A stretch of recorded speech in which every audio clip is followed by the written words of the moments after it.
एक राजा ने अपने पुरुषार्थ से राज्य को समृद्ध बना दिया था। राज्य में रण बड़ी सुखी थी, क्योंकि वह प्रत्येक वर्ग के हितों को ध्यान में रखकर काम करता था। जब राजा वृद्ध हुआ तो उसे योग्य उत्तराधिकारी को चिंता सताने लगी, क्योंकि उसे लगता कि योग्य उत्तराधिकारी के बिना सुव्यवस्था अव्यवस्था में बदल जाएगी और प्रजा की परेशानी बढ़ जाएगी।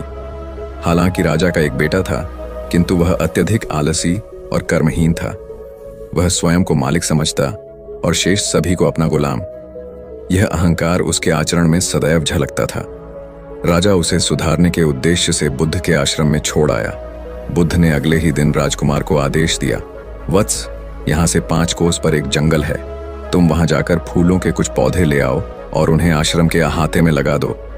यह सुनते ही राजकुमार को बड़ा क्रोध आया, क्योंकि उसने तो आदेश देना ही सीखा था। चूंकि उसके पिता ने बुद्ध को बात मानने को कहा था, इसलिए वह मन मारकर जंगल गया और फूलों के पौधे लाकर आश्रम में लगा दिए। राजकुमार ने उन्हें सींचा और जानवरों से बचाने के लिए उनकी रात दिन रखवाली की। कुछ महीनों में सारा आश्रम भांति भांति के सुंदर फूलों से खिल उठा। राजकुमार अपनी मेहनत का ऐसा फल देखकर बहुत प्रसन्न हुआ। बुद्ध ने उसे शाबाशी देते हुए समझाया, वत्स, याद रखो, जो सोता है उसका भाग्य भी सो जाता है, और जो चलता है उसका भाग्य निरंतर उसके साथ चलता है। अब राजकुमार कर्मठ बन चुका था। राजा को अपना योग्य उत्तराधिकारी मिल गया था। कर्म सफलता की कुंजी है, अतः सदैव कर्मरत रहना चाहिए। एक दिन एक शिक्षित युवक बुद्ध के पास आया।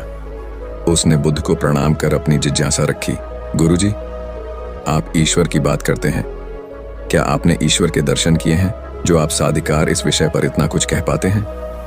बुद्ध ने कुछ नहीं कहा और स्नेहपूर्वक उसके सिर पर हाथ फेर दिया। युवक ने समझा कि बुद्ध के पास मेरे प्रश्न का उत्तर नहीं है। फिर उन्होंने कहा, आओ हम कुछ देर यहाँ के बगीचे में घूमें। बगीचे में गुलाब और रजनीगंधा के सुगंधित फूल लगे थे। युवक बोला, गुरुजी, इन फूलों की सुगंध से सारा वातावरण महक रहा है। बुद्ध ने कहा, वत्स, तुम ठीक कहते हो, किंतु एक बात बताओ कि यह सुगंध तुम्हें दिखाई दे रही है? युवक बोला, जी नहीं, सुगंध तो अनुभव की जाती है। तब बुद्ध ने कहा, बस यही तुम्हारे प्रश्न का उत्तर है। तुम्हारे शरीर में जब कभी कहीं चोट लगती है तो दर्द होता है। क्या इस दर्द को तुम देख सकते हो? युवक बोला, नहीं, वह भी अनुभूत ही होता है। बुद्ध ने अंतिम रूप से युवक का समाधान करते हुए कहा, आत्मा और परमात्मा के साथ भी यही बात है। आत्मा को परमात्मा की अनुभूति के द्वारा उसका साक्षात्कार होता है, न कि स्थूल नेत्रों से। युवक अब पूर्णतः संतुष्ट था। बुद्ध का आभार मानते हुए वह चला गया। परमात्मा सदैव अनुभूति के स्तर पर ही घटता है, और यह घटना तब होती है जब मन पूर्णतः निर्लिप्त तथा संभव को प्राप्त हो चुका हो। महात्मा बुद्ध नदी के किनारे एकांत में अपनी कुटिया में रहते थे। उन्होंने कुटिया के चारों ओर हरे भरे वृक्ष लगा रखे थे, जिन पर सुबह शाम पक्षियों का कलरव गूंजता रहता था। प्रकृति का यह मधुर सान्निध्य महात्मा बुद्ध को सदैव आनंदित रखता था। पक्षी और पेड़ पौधे तो मानो उनका परिवार ही बन गए थे। एक दिन महात्मा बुद्ध प्रातःकालीन उठे ही थे कि द्वार पर उन्हें एक सेठ जी खड़े नजर आए। उन्हें चिंताग्रस्त देख महात्मा बुद्ध ने उनसे समस्या जाननी चाहिए। सेठ जी बोले, महाराज, मेरे पास विशाल संपदा है, भरा पूरा परिवार है और मुझे कोई रोग भी नहीं है। फिर भी मुझे नींद नहीं आती, रात भर करवटें ही बदलता रहता हूं। महात्मा बुद्ध ने आत्मीयता से सेठ जी के सिर पर हाथ फेरकर कहा, सेठ, तुम्हारे पास सब कुछ भले ही हो, किंतु वह नहीं है जो नींद के लिए आवश्यक है। सेठ ने पूछा, वह क्या है महाराज? महात्मा बोले, तुम चारों ओर चिंताओं से घिरे हो, धन संपत्ति की चिंता, व्यापार व्यवसाय की चिंता, परिवार की चिंता। स्मरण रखो कि चिंता चयन में शत्रुता है। सेठ ने इससे बचने का उपाय पूछा तो उन्होंने कहा, तुम प्रकृति से शिक्षा ग्रहण करो।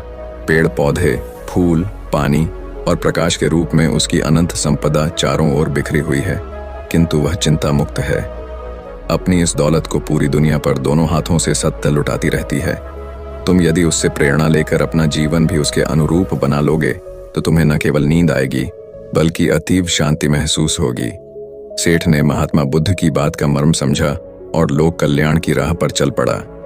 धन और ज्ञान देने से बढ़ते ही हैं, इसलिए इनके संग्रह के साथ साथ इनके दान की वृत्ति भी रखनी चाहिए। एक गरीब किसान गौतम बुद्ध का बहुत बड़ा भक्त था। एक दिन वह बुद्ध के पास आया और अपने गांव आने का आग्रह किया। बुद्ध उसके गांव पहुंचे तो सारा गांव उन्हें देखने व सुनने के लिए उमड़ पड़ा, किंतु वह किसान नहीं आया। हुआ यह कि उसी दिन किसान के बैलों की जोड़ी कहीं खो गई। किसान इस दुविधा में रहा कि बुद्ध का प्रवचन सुने या अपने बैलों को खोजे। काफी सोचने के बाद उसने अपने बैलों को खोजने का निर्णय किया। घंटों भटकने के बाद बैल मिले। थका हारा किसान घर आया और भोजन कर सो गया। अगले दिन वह अति संकोच से क्षमा प्रार्थी बन बुद्ध के पास पहुंचा तो वे बड़े स्नेह से बोले, मेरी दृष्टि में यह किसान मेरा सच्चा अनुयायी है। इसने उपदेश से अधिक महत्व कर्म को दिया। यदि यह कल बैलों को न ढूंढते हुए उपदेश सुनता तो मेरी बातें इसकी समझ में नहीं आती, क्योंकि मन बैलों में अटका रहता। इसने कर्म को महत्व देकर प्रशंसनीय काम किया। सार यह है कि हम जहां जिस भूमिका में हों उसका ईमानदारी से निर्वाह करें। यही सच्ची आध्यात्मिकता है, क्योंकि प्रत्येक धर्म कर्म को ही सर्वोपरि महत्व देता है। गौतम बुद्ध को उनके अनुयायी यदि स्नेह से कहीं बुलाते तो वे अवश्य जाते। फिर जब बुद्ध पहुंचते तो श्रोताओं की भारी भीड़ उमड़ पड़ती। बुद्ध के वचनों में जो अमृतत्व होता था उसका पान करना सभी को प्रीतिकर लगता था। उनके उपदेशों में ऐसा कुछ अवश्य होता था जिससे गंभीर समस्याएं सुलझ जाती और कुछ न कुछ सार्थक भी प्राप्त हो। सार यह है कि हम जहां जिस भूमिका में हो उसका ईमानदारी से निर्वाह करें। यही सच्ची आध्यात्मिकता है, क्योंकि प्रत्येक धर्म कर्म को ही सर्वोपरि महत्व देता है।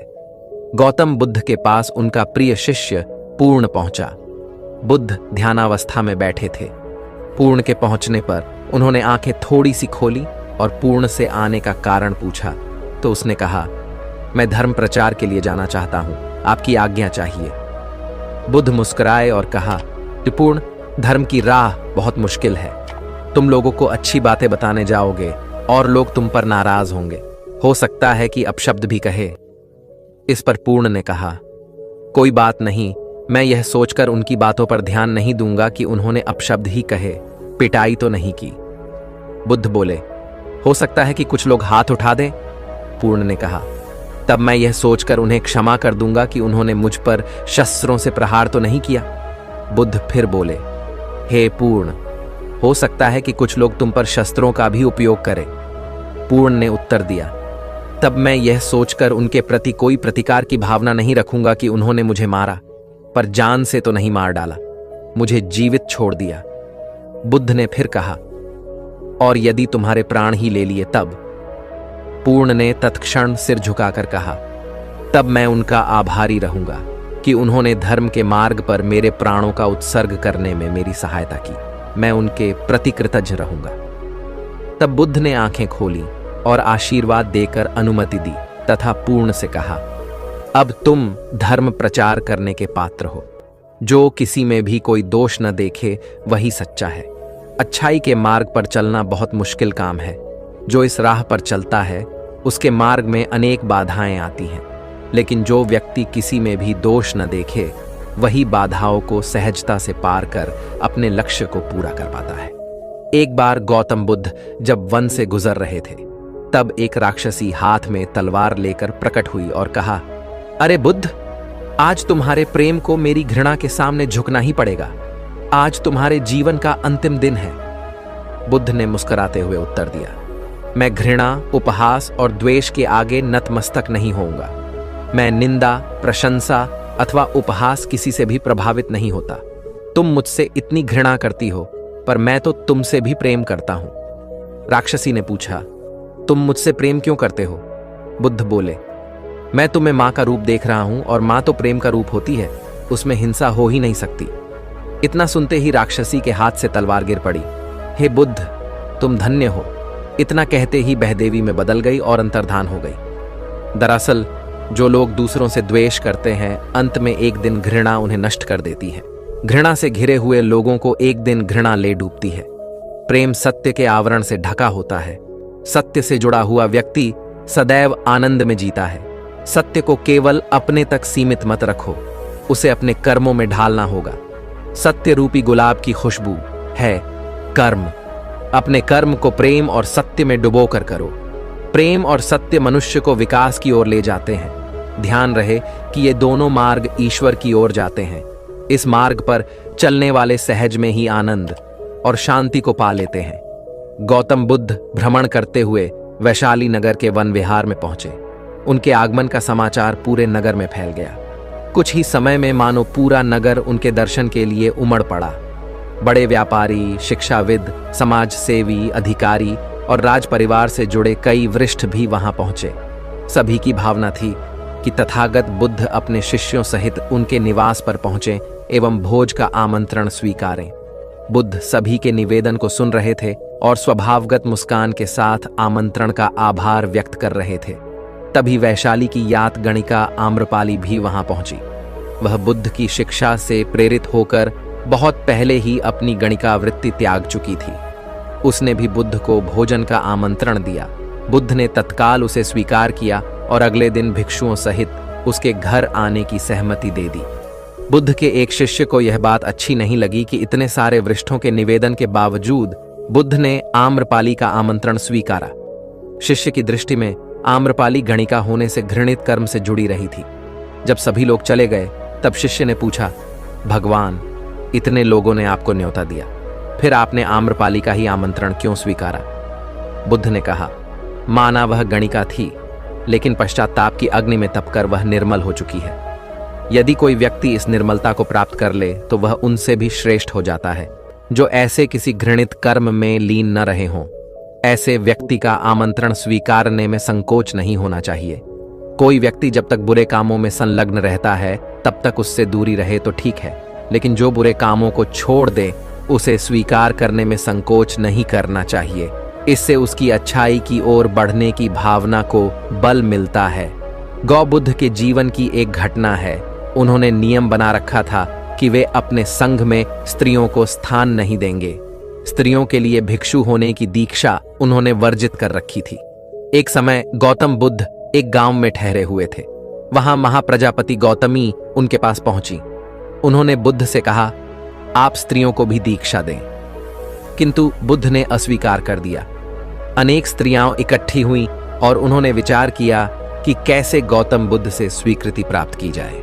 स्त्रियों ने निर्णय लिया कि स्वयं सेविकाएं बनकर गौतम बुद्ध के समक्ष पहुंचा जाए। गौतमी ने अपने बाल काटे, भिक्षु के वस्त्र पहने और अनेक स्त्रियों के साथ बुद्ध के सामने पहुंच गई। उनकी यह मांग थी कि स्त्रियों को भी दीक्षा दी जाए। बुद्ध ने उनकी बात को स्वीकार नहीं किया। स्त्रियां निराश हुईं। जब बुद्ध के एक शिष्य आनंद ने स्त्रियों को देखा, उनके पांव सूजे हुए थे, उन पर धूल चढ़ी हुई थी, उनकी आंखों से आंसू बह रहे थे। उन्होंने पूछा, क्या बात है? स्त्रियों ने कहा, बुद्ध उनके धर्म और नियम के अनुसार हमें भिक्षु होने की दीक्षा नहीं दे रहे हैं। जब आनंद ने व्यक्तिगत रूप से बुद्ध से निवेदन किया, बुद्ध को उन्होंने याद दिलाया, इस समय यह सामाजिक मान्यता है कि स्त्रियां मोक्ष की अधिकारी नहीं हैं, पुरुषों के मुकाबले निम्न हैं। तो क्या आप भी यह मानते हैं और इसलिए उन्हें दीक्षित नहीं कर रहे हैं? बुद्ध का उत्तर था, मुझे गलत न समझा जाए। मेरी मान्यता है कि पुरुष की तरह ही स्त्री भी निर्वाण प्राप्त कर सकती है, लेकिन मैं कुछ व्यावहारिक कारणों से स्त्रियों को संघ में शामिल करने और दीक्षा देने की स्वीकृति प्रदान नहीं कर रहा हूं। आनंद का उत्तर था, सिद्धांत और व्यवहार में परिवर्तन करना चाहिए। बुद्ध को बात जच गई और उन्होंने यह घोषणा की, जो स्त्रियां भिक्षु होना चाहेंगी उन्हें कुछ नियमों का पालन करना होगा। स्त्रियों ने स्वीकार किया और तब से स्त्रियां भी बौद्ध बनने लगी। गौतम बुद्ध एक बार अपने शिष्यों के साथ प्रवास पर निकले। एक नगर से दूसरे नगर तक जाने की राह में वन पड़ता था। वन क्षेत्र में प्रवेश करने के साथ ही कुछ दूर चलने पर बुद्ध एक जगह रुक गए। पीछे आ रहे शिष्यों का समूह भी उन्हें देख उसी स्थान पर रुका, लेकिन वहां रुके रहना शिष्यों के लिए मुश्किल हो गया, क्योंकि सामने एक क्षत विक्षत शव पड़ा था और उसकी दुर्गंध वातावरण में फैल रही थी। शिष्यों ने अपने वस्त्र से नाक बंद कर ली, लेकिन बुद्ध शव की ओर टकटकी लगाए देखते रहे। एक शिष्य ने साहस कर विनम्रतापूर्वक गौतम बुद्ध से अनुरोध किया, भगवान, यहां से शीघ्र चलना ही उचित होगा। यहां शव पड़ा है और बहुत दुर्गंध आ रही है। बुद्ध मुस्कुराए और शिष्यों की ओर उन्मुख होते हुए बोले, बताइए, इस सब में सौंदर्य दिखाई देता है? शिष्यों ने कहा, भगवान, यह कैसा प्रश्न है? सौंदर्य और शव में? जीवन था तब तक सौंदर्य, अब तो सब समाप्त हो गया। बुद्ध ने शव की ओर इशारा करके बताया, देखो, जब कभी यह व्यक्ति जीवित रहा होगा, इसकी दंत पंक्तियां अद्वितीय रही होंगी। मृत्यु के बाद भी इसके दंत देखकर यही साबित होता है। वहां खड़े सभी शिष्यों ने दृष्टि डाली तो पाया बुद्ध सही कह रहे थे। तब शिष्यों को भान हुआ कि शव में भी अच्छाई हो सकती है। दरअसल सौंदर्य निर्जीव में भी नजर आ सकता है। केवल शर्त यह है कि दृष्टि बुद्ध के समान बुराई में भी अच्छाई देखने वाली होनी चाहिए। गुलाब की एक शाखा में फूल की तुलना में कांटे ही अधिक होते हैं, पर हम फूल चुनते हैं, कांटे नहीं। ठीक इसी तरह किसी में 100 बुराइयां नहीं, अच्छाई देखनी चाहिए। प्राचीन सियालकोट में एक बार बौद्धों का बहुत बड़ा भिक्षु संघ आया। इस संघ को एक ऐसे वेद पाठी ब्राह्मण के विषय में झांत हुआ जो इतना रूढ़िवादी था कि किसी अवैदिक पंडित की छाया भी स्वयं पर नहीं पड़ने देता था। उसे सुधारने का बीड़ा एक भिक्षु ने उठाया। अगले दिन वह अपना भिक्षा पात्र लेकर ब्राह्मण के घर पहुंच गया और पूछा, कुछ आहार पानी की सुविधा है? उसकी बात सुनकर घर के सभी लोग मौन रहे और उसकी ओर घृणा की दृष्टि से देखा। भिक्षु लौट आया। दूसरे दिन फिर गया और वही प्रश्न दोहराया। इस बार भी उसे चुप्पी और तिरस्कार का सामना करना पड़ा। वह पुनः लौट गया। एक दिन जब वह ब्राह्मण के घर पहुंचा तो ब्राह्मण वहां नहीं था। नित्य आने जाने से ब्राह्मणी का मन पसीज गया। वह बोली, मैं तो तुम्हें आहार पानी दे दूं, किंतु पंडित जी की नाराजगी के कारण विवश हूं। भिक्षु ने कहा, कोई बात नहीं बहन, मैं अपना काम करता हूं, तुम अपना काम करो। वापस लौटते हुए भिक्षु को ब्राह्मण मिल गया। उसने भिक्षु को खूब खरी खोटी सुनाई। तब भिक्षु ने कहा, इतने दिनों तक आपके घर से कुछ नहीं मिला, किंतु आज आपकी पत्नी ने नहीं दी है। अब किसी दिन हां भी मिल जाएगा। ब्राह्मण थोड़ा शांत हुआ और बोला, यह क्रम कब तक जारी रखोगे? भिक्षु ने उत्तर दिया, जब तक जीवित हूं। उसका धैर्य देख ब्राह्मण का अहंकार पिघल गया और उसने भिक्षु से क्षमा मांगी। वस्तुतः धैर्य व सहिष्णुता के बल पर बड़ी से बड़ी प्रतिकूलता को अनुकूलता में बदला जा सकता है। भगवान बुद्ध के प्रवचन सुनने के लिए एक व्यक्ति नियमित रूप से आता था। इस प्रकार उसे 1 माह हो चुका था, किंतु उसके जीवन पर कोई प्रभाव नहीं पड़ा।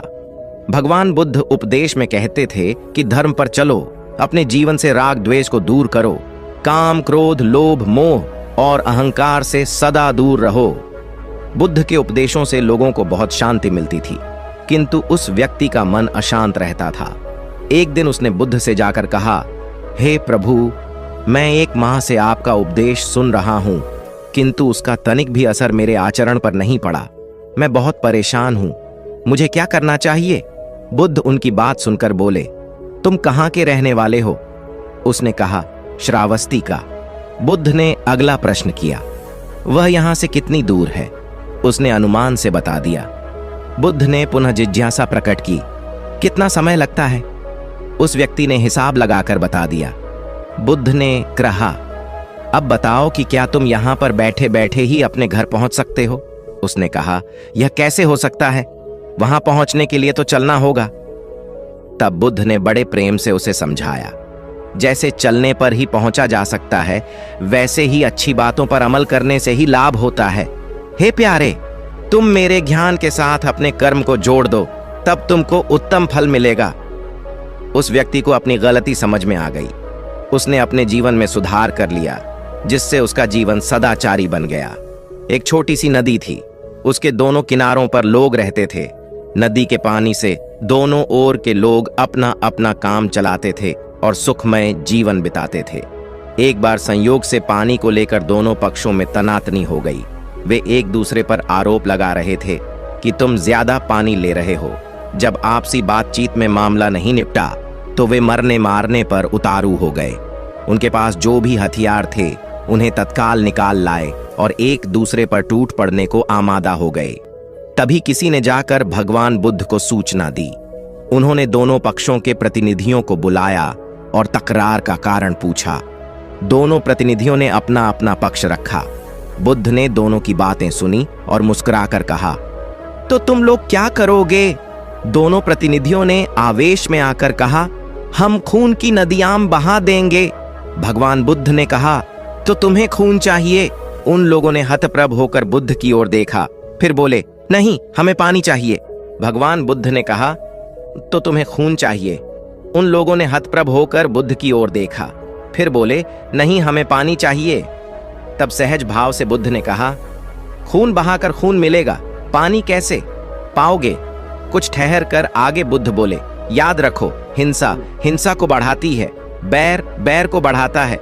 नदी से ही सीख लो कि वह किसी से लड़ती नहीं, वह निश्चल भाव से अपने जल का सभी के लिए दान करती है। बुद्ध के शब्दों ने जादू जैसा काम किया और दोनों पक्षों की समस्या का सहज रूप से समाधान हो गया। दोनों पक्ष मिल बांटकर पानी का उपयोग करने लगे। कुल बुद्ध एक दिन वैशाली में प्रवचन दे रहे थे। विशाल जनसमूह उन्हें अत्यंत शांति और तन्मयता से सुन रहा था। कहीं कोई शोर नहीं था, मात्र बुद्ध की वाणी गूंज रही थी। बुद्ध के शिष्यों के साथ उपस्थित लोग बुद्ध के अमृत वचनों का पान पूर्ण एकाग्रता से कर रहे थे। तभी उस शांत वातावरण में खलल उत्पन्न करती एक व्यक्ति की जोरदार आवाज आई, आज मुझे सभा में बैठने की अनुमति क्यों नहीं दी गई? बुद्ध उस व्यक्ति का चिल्लाना सुनकर भी मौन रहे। उस व्यक्ति ने पुनः चिल्लाकर यही प्रश्न पूछा। बुद्ध ने नेत्र बंद कर लिए। उनका एक शिष्य बोल उठा, भगवान, बाहर खड़े अपने इस शिष्य को अंदर आने की अनुमति दीजिए। बुद्ध ने नेत्र खोलकर कहा, नहीं, यह अस्पृश्य है। शिष्यगण बुद्ध के मुंह से अस्पृश्य शब्द सुनकर विस्मित हुए और उन्होंने पूछा, वह अस्पृश्य क्यों? कैसे? भगवान, आपके धर्म में तो जात पात का भेद नहीं है। बुद्ध बोले, आज यह क्रोध में आया है। क्रोध से जीवन की एकता भंग होती है। क्रोध ही मानसिक हिंसा करता है। किसी भी कारण से क्रोध करने वाला अस्पृश्य है। उसे कुछ देर तक स्मरण कर लेना चाहिए कि अहिंसा परम धर्म है। कथा का उपदेश यह है कि क्रोध एक असात्विक भाव है जो कर्ता और भोक्ता दोनों के लिए हानिकारक होता है। अतः इससे बचते हुए शांति से विचारने व कार्य करने की प्रवृत्ति अपनानी चाहिए। शांत मन और मस्तिष्क ही विवेकपूर्ण निर्णय लेने में सक्षम होते हैं। बौद्ध संघ के एक भिक्षु को कोई गंभीर रोग हो गया। उसकी हालत इतनी खराब हो गई कि वह चल फिर भी नहीं सकता था और मल मूत्र में लिपटा पड़ा रहता था। उसकी यह हालत देख उसके साथी भिक्षु भी उसके पास नहीं आते और घृणा से मुंह फेरकर आसपास से निकल जाते थे। कुछ दिनों बाद बुद्ध को यह बात पता चली तो वे तत्काल अपने प्रिय शिष्य आनंद के साथ उस भिक्षु के पास पहुंचे। उसकी दयनीय दशा से उन्हें घोर कष्ट हुआ। उन्होंने भिक्षु से पूछा, तुम्हें कौन सा रोग हुआ है? भिक्षु बोला, भगवान, मुझे पेट की बीमारी है। बुद्ध ने स्नेह से उसके सिर पर हाथ फेरते हुए प्रश्न किया, क्या तुम्हारी परिचर्या करने वाला कोई नहीं है? भिक्षु की ना सुनते ही बुद्ध ने आनंद से कहा, पानी लेकर आओ, हम लोग पहले इसका शरीर स्वच्छ करेंगे। आनंद पानी लेकर आए। फिर बुद्ध ने भिक्षु के शरीर पर पानी डाला और आनंद ने उसके मल मूत्र को साफ किया। अच्छी तरह धो पोंछ कर बुद्ध ने भिक्षु के सिर को पकड़ा और आनंद ने पैरों को। इस प्रकार उसे उठाकर चारपाई पर लिटा दिया। फिर बुद्ध ने सारे भिक्षुओं को एकत्रित कर उन्हें समझाया, भिक्षुओं, तुम्हारे माता नहीं, पिता नहीं, भाई नहीं, बहन नहीं जो तुम्हारी सेवा करेंगे। यदि तुम परस्पर एक दूसरे की सेवा और देखभाल नहीं करोगे तो फिर कौन करेगा? याद रखो, जो रोगी की सेवा करता है वह ईश्वर की सेवा करता है। दीनहीन के प्रति करुणा व सेवा का भाव इस जगत को बुद्ध का सबसे बड़ा संदेश है जो प्रत्येक देश, काल, परिस्थिति में प्रासंगिक है। गौतम सिद्धार्थ बुद्धत्व प्राप्त करके महात्मा बुद्ध बन गए। सत्य, अहिंसा और दया की मूर्ति बुद्ध अपने शिष्यों के साथ एक गांव में पहुंचे। कुछ अज्ञानी लोग उनके विरोधी थे। वे बुद्ध को अपशब्द कहने लगे। बुद्ध के शिष्यों को बहुत बुरा लगा, मगर बुद्ध ने उन्हें समझाया, ये लोग तो केवल अपशब्द ही कह रहे हैं। अगर ये पत्थर भी मार रहे होते तो भी मैं कहता कि मारने दो। मैं जानता हूं कि ये लोग कुछ कहना चाहते हैं, लेकिन क्रोध के मारे वह कह नहीं पा रहे हैं। 10 साल पहले यदि यही लोग मुझे गाली देते तो मैं इन्हें भी गाली देता, लेकिन अब तो लेन देन से मुक्ति मिल चुकी है। क्रोध से अपशब्द निकलते हैं। यहां तो क्रोध भवन कब का ढह चुका है। अपशब्द कहने वाले बड़ी मुश्किल में पड़ गए। तभी बुद्ध ने अपने शिष्यों से पूछा, इस गांव में कुछ लोग अपशब्द कह रहे हैं, इन्हें बताओ कि वहां के लोग फल और मिठाइयां लेकर आए थे। बुद्ध ने पूछा, फिर मैंने क्या किया था? शिष्यों ने बताया, आपने सारे फल और मिठाइयां यह कहकर वापस कर दी कि अब लेने वाला विदा हो चुका है, इन्हें वापस ले जाओ। आपने कहा था कि 10 साल पहले आते तो मैं सारे उपहार ले लेता। बुद्ध ने पूछा, फिर उन लोगों ने मिठाइयों का क्या किया होगा? शिष्यों ने बताया, गांव में बांट दी होगी। बुद्ध बोले, उन लोगों ने मिठाइयां गांव में बांट दी, लेकिन मैं उन लोगों से कहूंगा कि अपशब्द में न बांटें। बुद्ध फिर बोले, ये लोग अपशब्दों के थाल सजाकर लाए हैं, लेकिन ये गलत आदमी के पास आ गए हैं। ये मुझसे क्रोध नहीं करवा सकते। ठीक खूंटी की तरह जो किसी को नहीं टांगती, लोग उस पर वस्त्र टांग देते हैं। एक बार जैतवन के सभी ग्रामवासी भगवान बुद्ध के दर्शन करने और उपदेश सुनने के लिए एकत्र हुए। उस समय महाकश्यप, मौदगल्यायन, सारिपुत्र, चुंद और देवदत्त जैसे प्रबुद्ध जन बुद्ध के साथ धर्म विषय गंभीर चर्चा में तन्मय थे। ग्रामवासी थोड़ा ठिठक कर खड़े हो गए, क्योंकि इतने ज्ञानी जनों के बीच उन सभी को असहज सा महसूस हो रहा था। कुछ देर बाद बुद्ध की दृष्टि इन ग्रामवासियों पर पड़ी। उन्होंने तुरंत धर्म चर्चा रोक दी। प्रबुद्ध जन बुद्ध के इस व्यवहार पर चकित हो उठे और प्रश्नात्मक दृष्टि से उनको ओर देखा।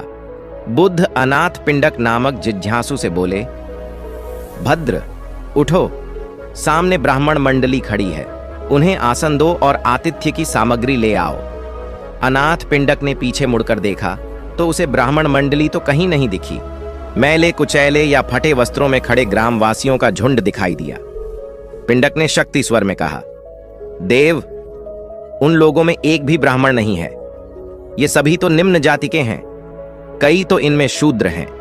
बुद्ध गंभीर होकर बोले, पिंडक, जो व्यक्ति सदा श्रद्धावान है वह ब्राह्मण ही है। ये लोग प्रयोजन के लिए भावयुक्त होकर आए हैं, इसलिए इस समय तो ये ब्राह्मण ही हैं। अत तुम इनका समुचित सत्कार करो। कथा का इंगित यह है कि व्यक्ति जन्म से नहीं, कर्म से ब्राह्मण होता है। जो सद्गुणी हों और सत्कर्मी हों, वे शूद्र जाति में जन्मने के बावजूद ब्राह्मण हैं तथा उसी रूप में उनका आदर किया जाना चाहिए। यदि जीवन का संतुलन बिगड़ा और थकान आई तो समझ लीजिए कि बीमारी आई, और यदि वापस ऊर्जा अर्जित करने के लिए विश्राम किया जा रहा है तो ऐसी थकान वरदान भी साबित हो सकती है। इन दिनों जिस तरह की हमारी जीवन शैली है, इसमें असंतुलन बहुत अधिक है। सुबह उठने से लेकर रात को सोने तक शरीर की कुछ नियमित क्रियाएं हैं, आदमी उसे भूल गया है। गौतम बुद्ध बहुत काम करते पर कभी थकते नहीं थे। आज भी कई साधु संत उतना ही परिश्रम कर रहे हैं जितना एक कॉर्पोरेट जगत का सफल व्यक्ति करता है, और जब वे रात को सोते हैं तो पूरी बेफिक्री के साथ। बुद्ध से उनके शिष्यों ने एक बार पूछा था, आप थकते नहीं? बुद्ध का उत्तर था, जब मैं कुछ करता ही नहीं तो थकूंगा कैसे? बात सुनने में अजीब लगती है, लेकिन है बड़ी गहरी। अध्यात्म ने इसे साक्षी भाव कहा है। स्वयं को करते हुए देखना, यह वह स्थिति होती है जब तन सक्रिय और मन विश्राम की मुद्रा में होता है। आज ज्यादातर लोग असमय, अकारण थक जाते हैं, जिसका एक बड़ा कारण असंतुलित जीवन है।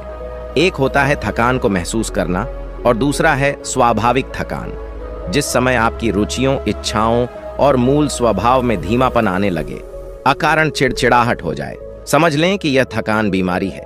इसलिए प्रतिदिन योग, प्राणायाम और ध्यान करें। ये क्रियाएं अपने आप में एक विश्राम है, करने वाला कोई और है, हम तो महज उसके हाथों की कठपुतली हैं। यह मनोभाव भी थकान को मिटाएगा। क्या दिक्कत है ऐसा सोच लेने में? महात्मा बुद्ध ज्ञान प्राप्ति के लिए घोर तप में लगे थे। उन्होंने शरीर को काफी कष्ट दिया, यात्राएं की, घने जंगलों में कठिन साधना की, पर आत्मज्ञान की प्राप्ति नहीं हुई। निराश हो बुद्ध सोचने लगे, मैंने अभी तक कुछ भी प्राप्त नहीं किया, अब आगे क्या कर पाऊंगा? निराशा अविश्वास के इन नकारात्मक भावों ने उन्हें क्षुब्ध कर दिया। कुछ ही क्षणों के बाद उन्हें प्यास लगी। वे थोड़ी दूर स्थित एक झील तक पहुंचे। वहां उन्होंने एक दृश्य देखा कि एक नन्ही सी गिलहरी के 2 बच्चे झील में डूब गए। पहले तो वह गिलहरी जड़वत बैठी रही, फिर कुछ देर बाद उठकर झील के पास गई, अपना सारा शरीर झील के पानी में भिगोया और फिर बाहर आकर पानी झाड़ने लगी। ऐसा वह बार बार करने लगी। बुद्ध सोचने लगे कि इस गिलहरी का प्रयास कितना मूर्खतापूर्ण है। क्या कभी यह इस झील को सुखा सकेगी? किंतु गिलहरी का यह क्रम लगातार जारी था। बुद्ध को लगा मानो गिलहरी कह रही हो कि यह झील कभी खाली होगी या नहीं, यह मैं नहीं जानती, किंतु मैं अपना प्रयास नहीं छोड़ूंगी। अतः उस छोटी सी गिलहरी ने भगवान बुद्ध को अपने लक्ष्य मार्ग से विचलित होने से बचा लिया। वे सोचने लगे कि जब यह नन्ही गिलहरी अपने लघु सामर्थ्य से झील को सुखा देने के लिए दृढ़ संकल्पित है तो मुझ में क्या कमी है? मैं तो इससे 1000 गुना अधिक क्षमता रखता हूं। यह सोचकर गौतम बुद्ध पुनः अपनी साधना में लग गए और एक दिन बोधिवृक्ष तले उन्हें ज्ञान का आलोक प्राप्त हुआ। यह कथा असफलता के बावजूद प्रयासों की निरंतरता पर बल देती है। यदि हम प्रयास करना न छोड़े तो एक न एक दिन लक्ष्य की प्राप्ति हो ही जाती है। बुद्ध अपने साधना काल में एक निर्जन स्थान पर ध्यान मग्न बैठे थे। इसी स्थान पर एक यक्ष का वास था। ये बात बुद्ध को झांत नहीं थी। वे तो वहां पहुंचे और शांत वातावरण देखकर ध्यान मग्न हो गए। उस समय यक्ष वहां पर नहीं था। रात होने पर जब वह आया तो उस स्थान पर एक अनजान व्यक्ति को देखकर आग बबूला हो गया। बड़े जोर से वह दहाड़ा, किंतु बुद्ध का ध्यान भंग नहीं हुआ। यक्ष ने उन्हें हाथी का रूप धारण कर डराना चाहा, किंतु बुद्ध यथावत ध्यान मग्न बैठे रहे। उसने बुद्ध को डराने के लिए क्रमशः शेर, चीता, बाघ आदि का रूप धारण किया, किंतु बुद्ध अविचलित ही बने रहे। अंत में उसने भयंकर विषधर का रूप धारण कर उनके पैर के अंगूठे को डंस लिया, किंतु बुद्ध पर उसके विष का भी कोई असर नहीं हुआ। वे अब भी अप्रभावित रहे। विषधर उनके शरीर पर चढ़ गया और उनके गले से लिपटकर उन्हें जोरों से काट लिया, लेकिन इतने प्रयासों के बावजूद भी बुद्ध की साधना को भंग नहीं कर पाया। थक हार कर नीचे उतर आया और उनसे कुछ कदमों की दूरी पर लेटकर अपनी थकान उतारने लगा। ध्यान पूर्ण होने पर बुद्ध ने उसकी तरफ देखा और उसे बहुत स्नेह से दुलारा। उनका निश्चल प्रेम देखकर सर्प का विष अमृत बन गया और यक्ष ने श्रद्धापूर्वक बुद्ध को नमन किया। कहानी का सार यह है कि मन की कलुषता पर एकाग्रता, स्नेह और संभव से ही विजय प्राप्त की जा सकती है। बौद्ध भिक्षु बोधि धर्म भ्रमण करते हुए एक गांव में पहुंचे। लोग उनका बहुत आदर करते थे। बोधि धर्म व उनके शिष्यों का ग्रामीणों ने हार्दिक सत्कार किया और फिर उनके पवित्र वचनों को सुनने के लिए उनके आसपास एकत्रित हो गए। बोधि धर्म लोगों को धर्म और आचरण विषयक अच्छी बातें सरल भाषा में समझाने लगे। तभी वहां एक व्यक्ति आया और बोधि धर्म को अपशब्द कहने लगा। उपस्थित जनसमूह ने उसे रोकने का बहुत प्रयास किया, किंतु वह नहीं माना तथा अनवरत बोधि धर्म को बुरा भला कहता रहा। लोगों ने कहा कि महाराज, ये व्यक्ति कितना उद्दंड है, निरर्थक ही आपको अपशब्द कह रहा है। बोधि धर्म उस व्यक्ति के इस आचरण पर कदापि क्रोधित नहीं हुए और लोगों से बोले कि यह भविष्य में मेरा सबसे बड़ा भक्त बनने वाला है। लोगों ने पूछा कि कैसे? बोधि धर्म ने उत्तर दिया, कोई कुम्हार के यहाँ घड़ा लेने जाता है तो घड़े को बजाकर देखा जाता है कि वह फूटा हुआ तो नहीं है। जब 1-2 रुपए के घड़े को कोई इतनी परख कर सकता है तो भला जिसे गुरु मानना है उसे 10-20 गालियां दिए बगैर कैसे पहचानेगा? पहले वह परीक्षा लेगा कि गुरु में धैर्य, आक्रोश व समता भाव कितना है। यह जानने के बाद ही तो वह गुरु को स्वीकारेगा। इसलिए यह व्यक्ति मुझे निरर्थक ही अपशब्द नहीं कह रहा है और आगे चलकर वास्तव में वह व्यक्ति बोधि धर्म का सबसे बड़ा भक्त बना। किसी को शिक्षा देने से पूर्व स्वयं का आचरण भी तदनुरूप होना चाहिए, तभी गुरु का महान पद मिलता है। वस्तुतः गुरु की गुरुता तभी स्वीकारी जाती है जबकि उसमें सदाचरण के सभी लक्षण मौजूद हों। महात्मा गौतम बुद्ध के श्रावस्ती में प्रवचन चल रहे थे। प्रवचन में नित्य ही बड़ी संख्या में लोग आते और विविध महत्वपूर्ण व गंभीर विषयों पर बुद्ध से ज्ञान ग्रहण करते। बुद्ध का शिष्य वर्ग भी काफी विशाल था, जो प्रवचन स्थल की व्यवस्था संभालता और बुद्ध की सेवा में सदैव तत्पर रहता। एक बार रात के समय महात्मा बुद्ध प्रवचन दे रहे थे। सदैव की भांति काफी लोग उनके प्रवचन सुन रहे थे। एक व्यक्ति जो बुद्ध के ठीक सामने बैठा था बार बार नींद के झोंके ले रहा था। बुद्ध थोड़ी देर तक तो प्रवचन देते रहे, फिर उससे बोले, वत्स, सो रहे हो? उस व्यक्ति ने हड़बड़ाकर कहा, नहीं महात्मा, बुद्ध ने पुनः प्रवचन प्रारंभ किए। वह व्यक्ति फिर ऊँघने लगा। महात्मा ने फिर वही प्रश्न दोहराया और उसने फिर अचकचाकर नहीं महात्मा कहा। ऐसा लगभग 8-10 बार हो गया। कुछ देर बाद बुद्ध ने उससे पूछा, वत्स जीवित हो? हर बार की तरह इस बार भी उसने कहा, नहीं महात्मा। यह सुनकर उपस्थित श्रोताओं में हंसी की लहर दौड़ गई और वह व्यक्ति पूर्णतः चैतन्य हो गया। तब बुद्ध गंभीर होकर बोले, वत्स, निद्रा में तुम्हारे मुख से सही उत्तर मिल ही गया। जो निद्रा में है वह मृतक समान ही है। महात्मा बुद्ध का संकेत था कि गुरु से ज्ञान ग्रहण करते वक्त सजगता अत्यंत आवश्यक है। गाफिल रहने की स्थिति में ज्ञान की प्राप्ति पूर्ण नहीं होती और अधकचरा ज्ञान सदैव खतरनाक साबित होता है। कथा सिद्धार्थ के जीवन के उस दौर की है जब वे बुद्धत्व को प्राप्त नहीं हुए थे और निरंजना नदी के तटीय वनों में वृक्ष के नीचे ध्यान करते थे। सिद्धार्थ प्रतिदिन ध्यान करने के बाद पास के किसी गांव में चले जाते और भिक्षा मांगकर लौट आते। कुछ दिनों के बाद उन्होंने भिक्षाटन पर जाना बंद कर दिया, क्योंकि एक गांव के प्रधान की छोटी बेटी सुजाता उनके लिए नित्य भोजन लाने लगी। सिद्धार्थ को वह बड़े स्नेह से भोजन कराती थी। कुछ दिनों बाद उसी गांव का एक चरवाहा भी सिद्धार्थ से प्रभावित होकर उनके पास आने लगा। उसका नाम स्वस्थी था। एक दिन स्वस्थी से सिद्धार्थ बातें कर रहे थे कि सुजाता भोजन लेकर आई। जैसे ही सिद्धार्थ ने भोजन करना शुरू किया, उन्होंने बातचीत बंद कर दी। जितनी देर तक वे भोजन करते रहे, बिल्कुल चुप रहे और वहां सन्नाटा छाया रहा। स्वस्थी को हैरानी हुई। उसने सिद्धार्थ के भोजन करने के उपरांत उनसे पूछा, गुरुदेव, आप मेरे आने के बाद निरंतर वार्तालाप करते रहे, किंतु भोजन के समय एक शब्द भी नहीं बोले। इसका क्या कारण है? सिद्धार्थ बोले, भोजन का निर्माण बड़ी कठिनाई से होता है। किसान पहले बीज बोता है, फिर पौधों की रखवाली करता है और तब कहीं जाकर अनाज पैदा होता है। फिर घर की महिलाएं उसे बड़े जतन से खाने योग्य बनाती हैं। इतनी कठिनाई से तैयार भोजन का पूरा आनंद तभी संभव है जब हम पूर्णतः मौन हों। भोजन के दौरान मैं मौन रहकर उसका पूरा स्वाद लेता हूँ। वस्तुतः शांति से किया गया भोजन न केवल शारीरिक भूख को तृप्त करता है, बल्कि मानसिक आनंद और सात्विक ऊर्जा भी देता है। सम्राट अशोक संपूर्ण भारत को अपने राज्य में मिलाना चाहते थे, पर कलिंग के युद्ध में हुए रक्तपात को देखकर उन्हें अत्यधिक दुख पहुंचा। उनकी महत्वाकांक्षा ने जो तबाही मचाई थी, उसे देखकर उन्हें खुद पर ग्लानि हुई। उन्होंने देखा कि लोग दर्द से कराह रहे थे। यह सब विनाश केवल उनकी महत्वाकांक्षा से हुआ था। यह सब देखकर अशोक के मन में विनाश का पथ छोड़कर नेकी के रास्ते पर चलने का विचार जगा। अशोक की राजधानी पाटलिपुत्र थी। पाटलिपुत्र अब पटना के रूप में जाना जाता है। पटना से गया भी अधिक दूर नहीं है, जहां बोधि वृक्ष के नीचे महात्मा बुद्ध को ज्ञान प्राप्त हुआ था। बुद्ध के अष्टप्रद मार्ग, शांति व दया के संदेश ने अशोक के दिलो दिमाग में इतनी उथल पुथल पैदा कर दिया कि उन्होंने उस मार्ग को अपनाने का फैसला किया। इस पथ पर चलने से उन्होंने इतिहास में अपनी अमिट छाप छोड़ी। अशोक ने अपने पुत्र को सिलोन, अब श्रीलंका, और अन्य कई लोगों को सुदूर क्षेत्रों में दूत बनाकर भेजा। एक निर्दयी महत्वाकांक्षा एक ऐसे पवित्र उद्देश्य में बदल चुकी थी जिसमें कुछ अच्छा कर गुजरने की, करुणा और प्रेम के संदेश को चारों ओर फैलाने की इच्छा थी।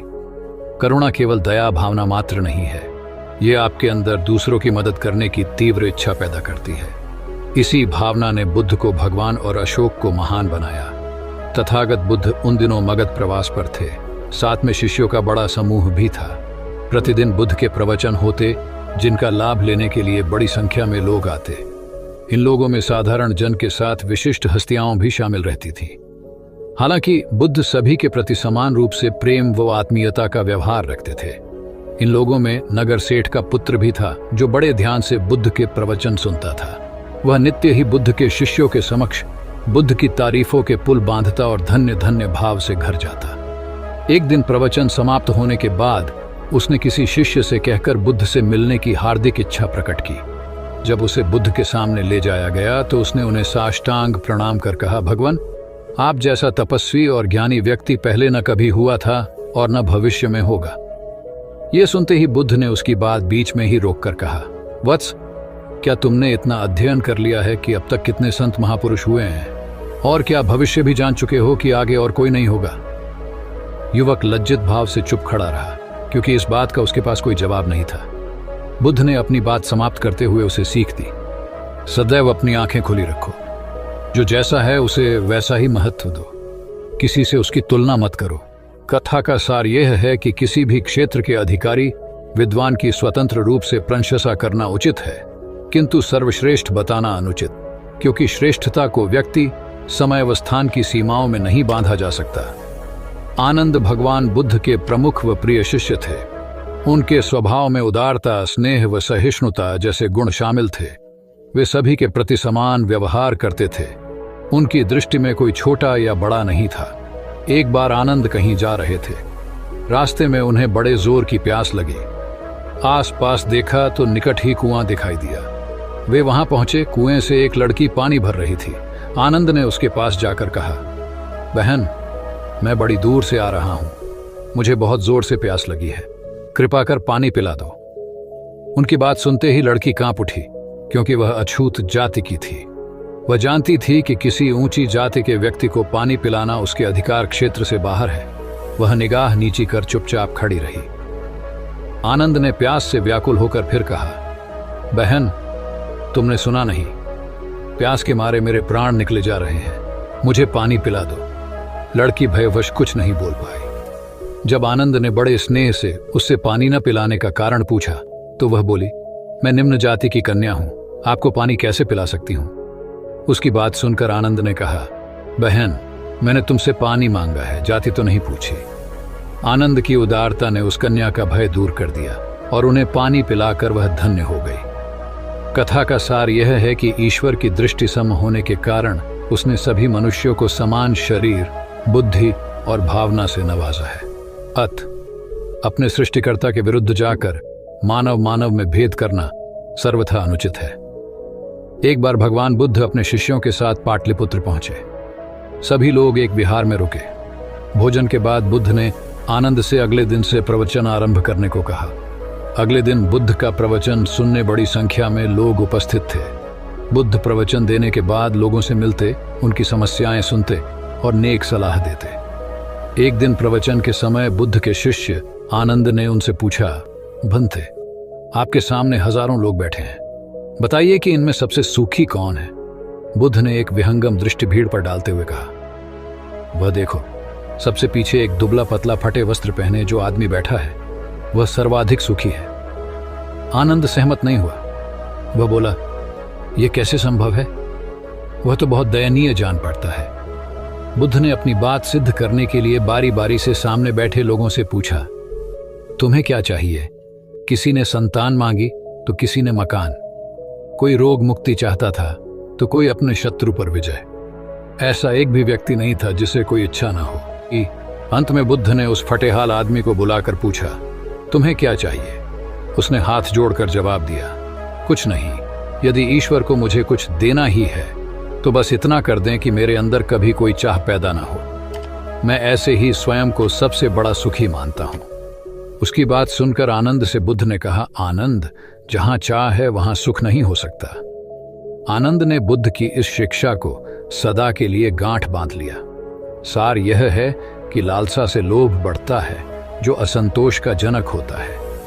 यदि सही अर्थों में सुख पाना है तो किसी लालसा की बजाय उपलब्ध स्थितियों में संतुष्ट रहना चाहिए। गौतम बुद्ध ने बहुत से अज्ञानी लोगों को सम्यक दृष्टि प्रदान की थी। तब को बात है, कौसाम्बी में एक ब्रह्मचारी रहता था। उसे अभिमान था कि उस जैसा कोई विद्वान नहीं है, इसलिए अपने साथ सदैव जलती मशाल रखता था। गौतम बुद्ध ने देखा तो उससे पूछा, अरे, ये मशाल लिए क्यों घूमते हो। ब्रह्मचारी ने उत्तर दिया, सभी प्राणी अंधकार और अज्ञान में पथभ्रष्ट हैं, उन्हें रास्ता दिखाने के लिए मशाल लिए घूमता हूं। तथागत ने पूछा, क्या तुम्हें 4 प्रकार की विद्याओं, शब्द विद्या, नक्षत्र विद्या, राज विद्या व युद्ध विद्या का पूर्ण ज्ञान है। ब्रह्मचारी ने अपनी अनभिज्ञता प्रकट करते हुए मशाल फेंक कर तथागत के चरणों में मस्तक झुका दिया। उसका ज्ञान गर्व चूर हो गया। जो दूसरों को मूर्ख समझकर उनसे घृणा करता है, वह उस व्यक्ति की तरह है जो स्वयं अंधा होकर दूसरों को मशाल दिखाता घूमता है। अहंकारी कभी विवेकवान नहीं हो सकता और बिना विवेक के सत असत का ज्ञान नहीं हो सकता। अंततः ऐसे विवेकांत व्यक्ति को जीवन में कोई उपलब्धि प्राप्त नहीं होती, हताशा ही हाथ लगती है। काशाय वस्त्र पहन लिए। उसने सुना, आप एकाहारी हो गए हैं, वह भी एकाहारी हो गई। आपने उत्तम पलंग पर सोना त्याग दिया है, तो इसने भी त्याग दिया। आपने माला का त्याग किया, गंध का त्याग किया, तो इसने भी वह सब त्याग दिया। मायके वाले इसे संदेश भेजते हैं, वे इसे ले जाना चाहते हैं, लेकिन यह यहीं रहती है, इसी कक्ष में। यह गुण की मूर्ति है। राजा स्नेह से अपनी बहू को देखते रहे। अचानक तथागत उठे, उस कक्ष से बाहर चले गए। शाक्य मुनि ने शिष्यों को शांत रहने को कहा था, लेकिन वे स्वयं उस कक्ष से बाहर चले गए। मैं हमेशा सोचता हूं, उस पल क्या हुआ होगा, उनके मन के भीतर कैसे कैसे विचार उठते होंगे। क्या संबोधि एक लघु क्षण होता है या दीर्घ क्षण? क्या संबोधि एक अनंत अभ्यास है? क्या संयम उसका गरुड़यान है? धम्मपद का 13वां श्लोक बार बार याद आता है। यथागारम दुछेन बुट्टी समति विभजति एवं अभावितम चित्तम राघो समति विभजति। घर की छत मजबूत न हो, सही तरह से उसे घास फूस से ढका न गया हो, तो बरसात के दिनों में उसमें से पानी रिसता है, घर भर में फैल जाता है। उसी तरह ध्यान और एकाग्रता हमारे व्यक्तित्व की छत है। एक दिन एक व्यक्ति बुद्ध के पास पहुंचा। वह बहुत अधिक तनाव में था। अनेक प्रश्न उसके दिमाग में घूम घूम कर उसे परेशान कर रहे थे, जैसे आत्मा क्या है, आदमी मृत्यु के बाद कहाँ जाता है, सृष्टि का निर्माता कौन है, स्वर्ग नरक की अवधारणा कहाँ तक सच है, और ईश्वर है या नहीं। उसे इन प्रश्नों के उत्तर नहीं मिल रहे थे। जब वह बुद्ध के पास पहुंचा तो उसने देखा कि बुद्ध को कई लोग घेर कर बैठे हैं। बुद्ध उन सभी के प्रश्नों व जिज्ञासाओं का समाधान अत्यंत सहज भाव से कर रहे हैं। काफी देर तक यह क्रम चलता रहा, किंतु बुद्ध धैर्यपूर्वक हर एक को संतुष्ट करते रहे। बेचारा व्यक्ति वहां का हाल देखकर परेशान हो गया। उसने सोचा कि इन्हें दुनियादारी के मामलों में पड़ने से क्या लाभ, अपना भगवत भजन करें और बुनियादी समस्याओं से ग्रस्त इन लोगों को भगाए। किंतु बुद्ध का व्यवहार देखकर तो ऐसा लग रहा था मानो इन लोगों का दुख उनका अपना दुख है। आखिर उस व्यक्ति ने पूछ ही लिया, महाराज, आपको इन सांसारिक बातों से क्या लेना देना? बुद्ध बोले, मैं ज्ञानी नहीं हूं और इंसान हूं। वैसे भी वह ज्ञान किस काम का जो इतना घमंडी और आत्म केंद्रित हो कि अपने अतिरिक्त दूसरे की चिंता ही न कर सके। ऐसा ज्ञान तो अज्ञान से भी बुरा है। बुद्ध की बातें सुनकर व्यक्ति को उलझन दूर हो गई। उस दिन से उसकी सोच व आचरण दोनों बदल गए। कथा का सार यह है कि ज्ञान तभी सार्थक होता है जब वह लोक कल्याण में संलग्न हो। महात्मा बुद्ध ने युवक को सत्संग का महत्व समझाया। महात्मा बुद्ध एक गांव में ठहरे हुए थे। वे प्रतिदिन शाम को वहां पर सत्संग करते थे। भक्तों की भीड़ होती थी, क्योंकि उनके प्रवचनों से जीवन को सही दिशा बोध प्राप्त होता था। बुद्ध की वाणी में गजब का जादू था। तब बुद्ध ने उसे समझाया, यदि इसी तरह उसे पानी में निरंतर डालते रहोगे तो कुछ ही दिनों में ये छेद फूलकर बंद हो जाएंगे और टोकरी में पानी भर पाओगे। इसी प्रकार जो निरंतर सत्संग करते हैं उनका मन एक दिन अवश्य निर्मल हो जाता है। अवगुणों के छिद्र भरने लगते हैं और गुणों का जल भरने लगता है। युवक ने बुद्ध से अपनी समस्या का समाधान पा लिया। निरंतर सत्संग से दुर्जन भी सज्जन हो जाते हैं, क्योंकि महापुरुषों की पवित्र वाणी उनके मानसिक विकारों को दूर कर उनमें सद्विचारों का आलोक प्रसारित कर देती है। एक आदमी को बुद्ध ने सुझाव दिया कि दूर से पानी लाते हो, क्यों नहीं अपने घर के पास एक कुआं खोद लेते? हमेशा के लिए पानी की समस्या से छुटकारा मिल जाएगा। सलाह मानकर उस आदमी ने कुआं खोदना शुरू किया, लेकिन 7-8 फीट खोदने के बाद उसे पानी तो क्या, गीली मिट्टी का भी चिन्ह नहीं मिला। उसने वह जगह छोड़कर दूसरी जगह खुदाई शुरू की, लेकिन 10 फीट खोदने के बाद भी उसमें पानी नहीं निकला। उसने फिर तीसरी जगह कुआं खोदना शुरू किया, लेकिन यहां भी उसे निराशा ही हाथ लगी। इस क्रम में उसने 8-10 फीट के 10 कुएं खोद डाले, लेकिन पानी कहीं नहीं मिला। वह निराश होकर बुद्ध के पास गया। उसने बुद्ध को बताया कि मैंने 10 कुएं खोद डाले, मगर पानी एक में भी नहीं निकला। बुद्ध को आश्चर्य हुआ। वे स्वयं चलकर उस स्थान पर आए जहां उसने 10 गड्ढे खोदे हुए थे। बुद्ध ने उन गड्ढों की गहराई देखी और सारा माजरा समझ गए। फिर वे बोले, 10 कुएं खोदने की बजाय एक कुएं में ही तुम अपना सारा परिश्रम लगाते तो पानी कब का मिल गया होता। तुम सब गड्ढों को बंद कर दो, केवल एक को गहरा करते जाओ, पानी निकल आएगा। उसने बुद्ध को बात मानकर ऐसा ही किया। परिणाम स्वरूप कुआं पूर्ण होते ही पानी निकल आया। सबने भगवान बुद्ध की जय जयकार की। धन्ना सेठ के पास 7 पुश्तों के पालन पोषण जितना धन था। उसका व्यापार चारों तरफ फैला हुआ था, किंतु फिर भी उसका मन अशांत रहता था। कभी धन की सुरक्षा की चिंता तो कभी व्यापारिक प्रतिस्पर्धा में आगे निकलने का तनाव। चिंता और तनाव के कारण वह अस्वस्थ रहने लगा। उसके मित्र ने उसकी गिरती दशा देखी तो उसे बुद्ध के पास जाने की सलाह दी। सेठ बुद्ध के पास पहुंचा और अपनी समस्या बताई। बुद्ध ने उसे सांत्वना देते हुए कहा, तुम घबराओ मत, तुम्हारा कष्ट अवश्य दूर होगा। बस तुम यहाँ कुछ दिन रहकर प्रभु का ध्यान किया करो। बुद्ध के कहे अनुसार सेठ ने रोज ध्यान करना शुरू कर दिया, किंतु सेठ का मन ध्यान में नहीं लगा। वह जैसे ही ध्यान करने बैठता, उसका मन फिर अपनी दुनिया में चला जाता। उसने बुद्ध को यह बात बताई, किंतु बुद्ध ने कोई उपाय नहीं बताया। थोड़ी देर बाद जब सेठ बुद्ध के साथ वन में सायंकालीन भ्रमण कर रहा था तो उसके पैर में एक कांटा चुभ गया। वह दर्द के मारे कराहने लगा। बुद्ध ने कहा, बेहतर होगा कि तुम जी कड़ाकर कांटे को निकाल दो, तब इस दर्द से मुक्ति मिल जाएगी। सेठ ने मन कड़ाकर कांटा निकाल दिया। उसे चैन मिल गया। तब बुद्ध ने उसे समझाया, ऐसे ही लोभ, मोह, क्रोध, घमंड व द्वेष के कांटे तुम्हारे मन में गड़े हैं। जब तक अपने मन की संकल्प शक्ति से उन्हें नहीं निकालोगे, अशांत ही रहोगे।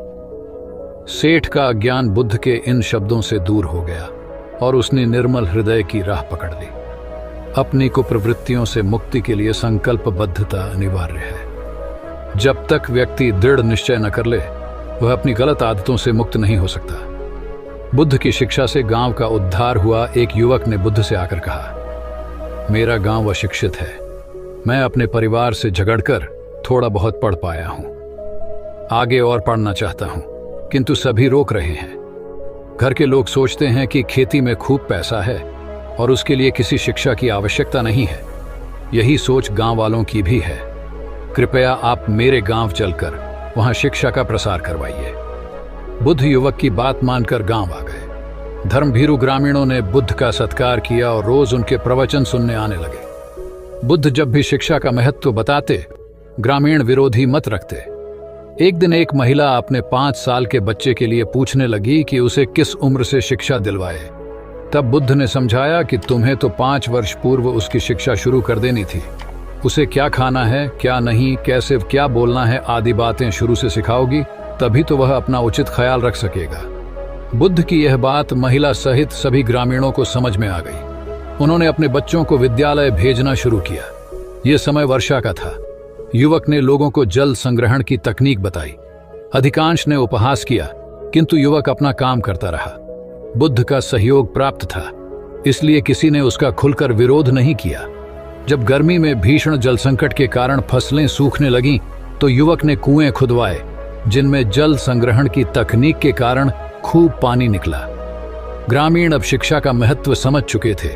धीरे धीरे संपूर्ण गांव शिक्षित हो गया। ज्ञान हर उम्र में अर्जित किया जा सकता है। यही ज्ञान हमें जीवन में आने वाली समस्याओं के समाधान की राह सुझाता है। एक गांव में 2 भाई रहते थे जो अपनी शैतानियों के लिए कुख्यात थे। उन्हें दूसरों को परेशान करने में बड़ा आनंद आता था। वे हर समय किसी न किसी को परेशान करने में लगे रहते थे। गांव के लोगों के साथ साथ उनके माता पिता भी उनकी ऐसी हरकतों के कारण बहुत दुखी थे।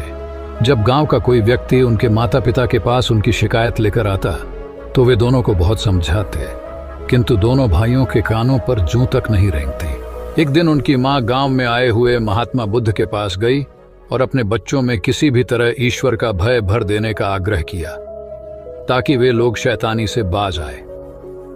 महात्मा बुद्ध ने मां से दोनों को एक एक करके उनके पास भेजने को कहा। मां ने अपने पहले लड़के को महात्मा बुद्ध के पास भेजा। वह जाकर महात्मा बुद्ध के पास बैठ गया। महात्मा बुद्ध ने उससे पूछा, ईश्वर कहाँ है? लड़के की कुछ समझ में नहीं आया और उसने कोई उत्तर नहीं दिया। तब महात्मा बुद्ध ने दोबारा यही सवाल कड़क कर पूछा, तो डर के मारे लड़का वहां से तेजी से भागा और भागते हुए अपने भाई के पास जा पहुंचा तथा बोला, भाई, तुम्हें पता है ईश्वर खो गया है और सब लोग इसके लिए हमें ही जिम्मेदार समझ रहे हैं। छोटा भाई भी इतना बड़ा आरोप सुनकर डर गया और उस दिन से दोनों ने शैतानी करना छोड़ दिया। कथा का सार यह है कि जब सीधे मार्ग से सुधार की राह न मिले, तो टेढ़े मार्ग का सहारा लेना ही सर्वथा उचित है।